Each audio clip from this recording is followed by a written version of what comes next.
சென்னைனா வேற ஒரு அடையாளம் சொன்னாங்க. நீங்களும் கேட்டுட்டு இருப்பீங்க. சென்னைனா இங்கே நிறைய பிட் பாக்கெட் இருக்குது. சென்னைனா இங்கே வந்து செயின் எடுத்துகிட்டு போகிறாங்க. சென்னைனா இங்கே வந்து திருடவங்க இருக்காங்க. இங்கே சென்னைனா இங்கே நட்புக்கு பெருசாக வந்து முக்கியத்துவம் கொடுக்குறதில்ல. சென்னைனா இங்கே வந்து இங்கே பெருசாக பழக்க வழக்கத்துக்கு இங்கே எதுவும் பெருசாக உதவுறதில்ல. இப்படின்னு பல குற்றச்சாட்டுகளை இவங்க வைக்கிறாங்க. எங்கள் மாவட்டத்தை போல் இல்லைன்னு சொல்கிறாங்க. நீங்கள் சென்னை உங்களுக்கு எல்லாமே கொடுத்துருக்குன்னு சொல்கிறீங்க. இவங்க வைக்கிற குற்றச்சாட்டுகளுக்கு நீங்கள் எப்படி பார்க்குறீங்க? ஒவ்வொரு மாவட்டத்தை சேர்ந்தவர்களும் அவங்கவுங்க கருத்துக்களை இங்கே பதிவு பண்ணியிருக்காங்க. இங்கே தலைப்பு சென்னை ஆமாங்க. விரும்புபவர்கள், சென்னை போல ஊரே என்று இல்லை சொல்பவர்களும் பிற மாவட்டத்தை சேர்ந்தவர்களும் தான் இப்போ இந்த தலைப்பு விவாதிச்சு. ஒவ்வொரு மனிதனுக்கும் ஒவ்வொரு கருத்து இருக்குது உலகத்தில். அதனால் எல்லா கருத்தும் எல்லோரும் ஒரே சைடில் இருக்கணுன்றது இல்லை. அதனால் அவங்கவுங்க கருத்தை அவங்கவுங்க சொன்னாங்க.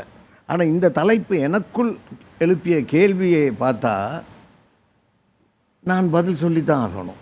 இந்த தலைப்புக்கு இவர்கள் சொன்னதுக்கு பதில் சொல்வது என் வேலை அல்ல. ஆனால் இந்த தலைப்புக்குள் நானும் அடங்குகிறேன். ஆமாம், நான் எங்கள் கிராமத்தை பொறுத்தவரையில் 8ஆம் பாஸ் பண்ண முடியாமல் போனவன். தோளில் துண்டு போட முடியாது. இந்த வேஷ்டி இந்த முழங்காலுக்கு மேலே தான் கட்டணும். செருப்பு போட முடியாது. அந்த வாழ்க்கை பிடிக்காத ஒரு வாழ்க்கை. அறுபடை வீட்டில் ஒன்று திருச்செந்தூர், அதுவே என் கிராமம். என் கிராமத்தில் தீண்டாமை பாதிப்பு எனக்கு நிறையவே இருந்தது. படிப்பில்லை, எல்லா குறைபாடுகளோடு நான் ஒரு போக்கிரியாக வாழ்ந்தவன். இதுதான் எனது அடையாளம். ஊரில் எனக்கு எந்த அங்கீகாரமும் இல்லை. எவனும் வேலை கூட கொடுக்க மாட்டான். அப்படி தான் என் வாழ்க்கை. பிடிக்காமல் நான் ஊரில் உங்களுக்கு வேலை கொடுக்கலையாங்க? இல்லை, வேலை கொடுக்க மாட்டான். ஒரு போக்கிரிக்கு எப்படிங்க வேலை கொடுப்பான்? அதனால் நான் சரியாக இல்லை, எனக்கு தெரியும். சென்னையை பொறுத்தவரையில் 80 லட்சம் பேர் மக்கள் தொகை.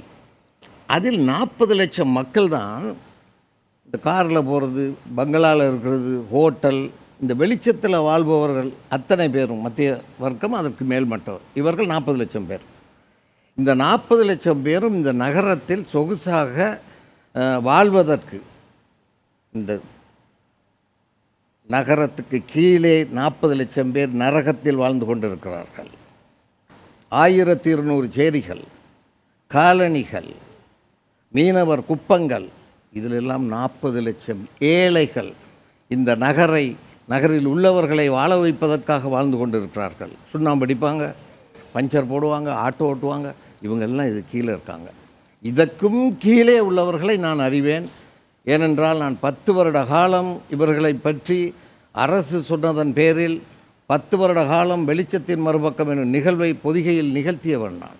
இதுவரைக்கும் இவ்வளவு சொத்து, இவ்வளவு அந்தஸ்து பெற்ற போதும் என் ஊரில் ஒரு வீடு வாங்க வேணான்னு ஒய்ஃப் சொல்கிறா.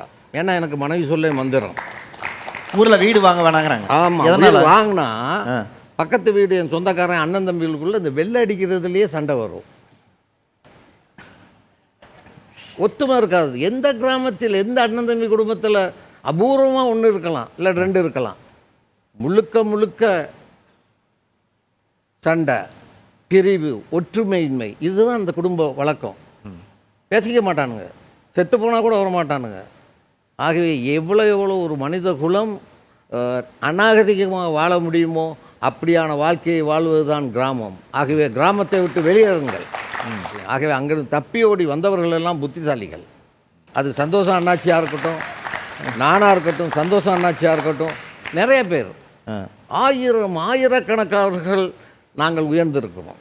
எங்கள் ஊரில் வந்து பாருங்கள், எல்லாத்துக்கும் சந்தன குங்குமம் இருக்கும். ஆட்டோக்கே முத சந்தன குங்குமம் போட்டு வேலெல்லாம் வரைஞ்சவங்க நாங்கள் தான், திருச்செந்தூர். ஆக அது வேற, சென்னை வேற, புரியுது? அது எங்கள் கருவறை தான். ஆனால் இதுதான் எங்கள் தெய்வம், எங்கள் கோயில், எங்கள் வாழ்க்கை. ரொம்ப சந்தோஷங்கய்யா, வந்து உங்களுடைய சிறப்பான தகவலை எங்களோட பகிர்ந்துக்கிட்டீங்க. சென்னை சார்ந்து இருக்கக்கூடிய நல்ல தகவல்களை எங்களோட பகிர்ந்ததுக்கு ரொம்ப நன்றிங்க.